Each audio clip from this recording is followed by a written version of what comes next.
Buongiorno cari amici e ben ritrovati in questo spazio in mia compagnia. Oggi il video sarà un video incentrato su un argomento molto importante, il tempo e l'utilità della nostra incarnazione. Io so benissimo quanto sia difficile riuscire a vincere le forze astrali che ci disperdono un pochino nel nostro percorso. E come soprattutto in certi momenti uno spirito di opposizione si attivi in noi, soprattutto quando cominciamo una indagine, una ricerca e uno studio seri, un percorso spirituale di crescita. Dobbiamo tenere sempre a mente che lo spirito di opposizione siamo noi, è il nostro ego a dirla tutta. Il nostro ego ci trattiene dal cambiare veramente perché ha necessità che le cose restino più o meno sempre le stesse, perché conosce bene le dinamiche della vita in cui si trova, probabilmente anche se non è contento, anche se alcune dinamiche, alcune vicissitudini sono motivo di frustrazione, di dolore, di rabbia e così via, questi sentimenti però diventano una forma di nutrimento per l'ego che, elucubrando su queste situazioni, si crea un motivo esistenziale, cioè si dà una ragione per esistere, proprio perché penserà, ripenserà, ritriterà i soliti pensieri, ne aggraverà l'importanza e dunque in questo modo vi farà sembrare, vi farà sentire quanto è necessaria la sua figura. In realtà questi sono tutti stratagemmi che ci tengono lontani da un vero cambiamento e soprattutto da una crescita. Sono importanti nel momento in cui ci rendiamo conto appunto di questa dinamica sottesa al trattenerci nello stesso punto e allo stesso stadio evolutivo. In realtà la nostra anima ha urgenza, ha necessità, ha bisogno di un'evoluzione, di crescere, ha bisogno di entrare di nuovo in connessione con i regni spirituali da cui proviene e ha bisogno soprattutto di redimersi.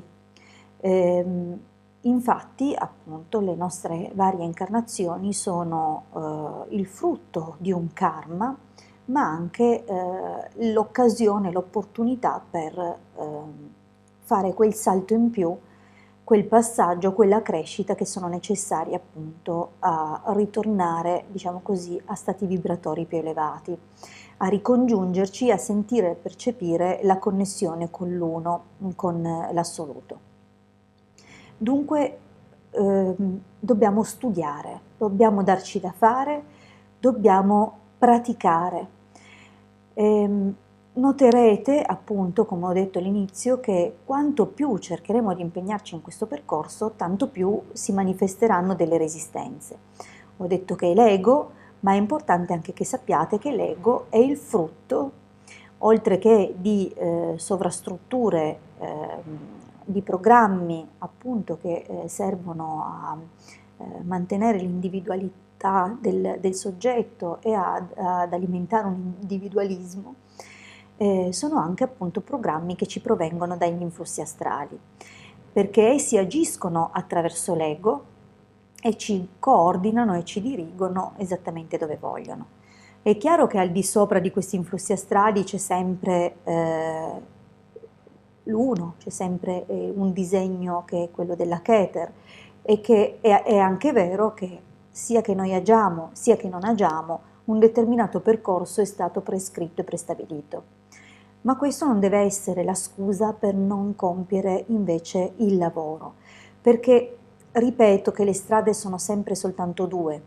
La strada del peso, cioè quello che fa il sacrificio volontario e che sovrasta, combatte le forze che ostacolano appunto il suo progresso e il suo impegno, oppure la strada della torre, perché a un certo momento, quando è ora, qualche cosa in genere non positiva viene e rompe gli schemi, proprio per spingerci ad andare avanti e a rinunciare a quello che non serve più. può essere appunto fatto attraverso l'influsso di Urano, oppure per cose dirompenti, per cose improvvise e dai risvolti molto particolari. Altrimenti può essere invece fatto da Saturno in certi frangenti, quando appunto ci spinge a tagliare rami secchi, a fare il bilancio delle situazioni e ad andare avanti, soprattutto a spogliarci di quello che non è più necessario. Ora, l'obiettivo e lo scopo della nostra esistenza, dunque, come ho detto, è quello di correggerci e di cogliere appunto l'occasione per innalzarci e per fare un successivo passo di ricongiungimento e riunificazione con l'uno. È chiaro che questo va fatto lavorando sia attivamente che passivamente, cioè non dobbiamo assolutamente perdere tempo in distrazioni di natura materiale, perché il tempo stringe, il tempo è poco e dobbiamo assolutamente usarlo al meglio. Dobbiamo studiare, dobbiamo applicarci, dobbiamo utilizzare ogni momento della nostra giornata per creare un ciclo virtuoso che ci spinga giorno dopo giorno ad innalzarci. Ad esempio, scegliamo letture edificanti, scegliamo cose che nutrano l'anima, che ci programmino in positivo ad affrontare e a vivere la vita in modo costruttivo, a cambiare il nostro modo di reagire ai soliti stimoli. Facciamo cose che aprano i nostri orizzonti, concentriamoci su quelli che sono i nostri comportamenti da correggere. Quando beviamo, quando ci facciamo la doccia, programmiamo l'acqua, quando mangiamo, programmiamo il cibo. Usiamo ogni istante che abbiamo per progredire, non restiamo fermi, perché restare fermi è tutto ciò che l'oppressore e gli oppositori desiderano per noi, ma il nostro scopo è evolvere, perché insieme a noi porteremo dietro tutto. Non vi fate fregare dalla trappola della materialità, del materialismo e della materia. Non vi fate abbagliare da quelle lucine. Quelle lucine sono un oro finto. E vi dirò di più. Dovete imparare a capire che il mondo a livello occulto parte sempre dai piani spirituali e a ripercussione va nel campo della materia. È una cascata, è una caduta e via via si fa sempre più denso. E allora vi voglio dire una cosa: più coltiverete i regni spirituali dentro di voi, più l'aspetto materiale vi verrà dietro, come se diventasse un grandissimo magnete.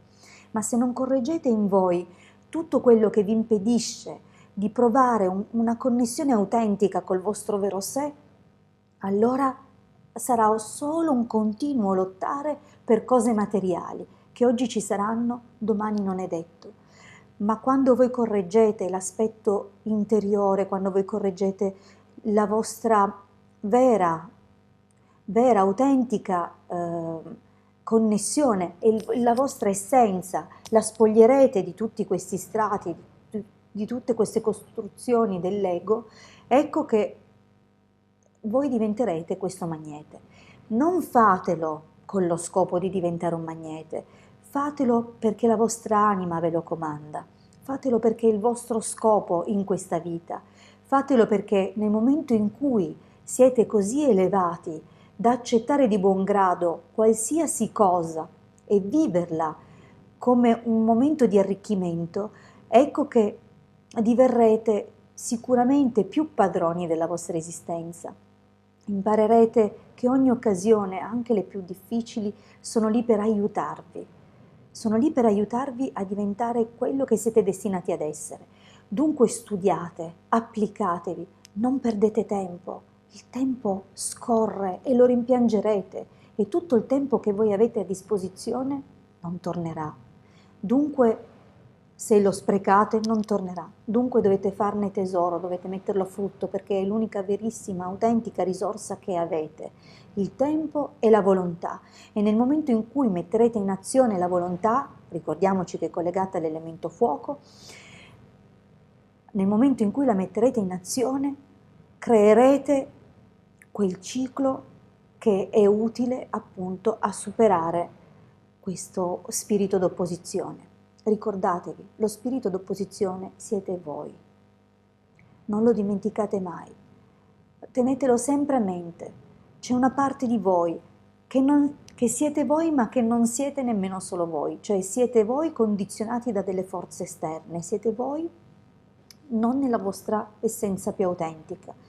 Dunque dovete riconoscere questo. Nel momento in cui, con l'osservazione, con l'esercizio, riconoscete che quello non siete voi e che il vostro vero io non è mai intaccato da queste cose, voi darete sempre maggiore spazio al vostro io di governare la vostra nave. Bene, io credo in voi e sono qua e vi sorreggerò e vi aiuterò per come mi è possibile, ma non perdete tempo. Vi abbraccio, vi ringrazio per avermi ascoltato fino a qui e ci ritroviamo alla prossima condivisione. Un grande abbraccio dalla vostra Hildegard.